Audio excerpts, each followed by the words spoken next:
Një aksident I rëndë raportohet se ka ndodhur në Vlorë ku janë përfshirë 3 makina. Mësohet se ngjarja ka ndodhur në rrugën transballkanike ku 3 automjete janë përplasur dhe paraprakisht dyshohet se ka të plagosur.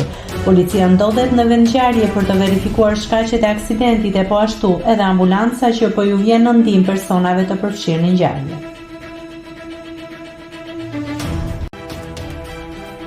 Nëse klikoni mbi butonin subscribe, do t'ju shfaqen të gjitha publikimet tona. Ju ftoj t'i bëni subscribe kanalit, të pëlqeni videot dhe të lini komentin tuaj.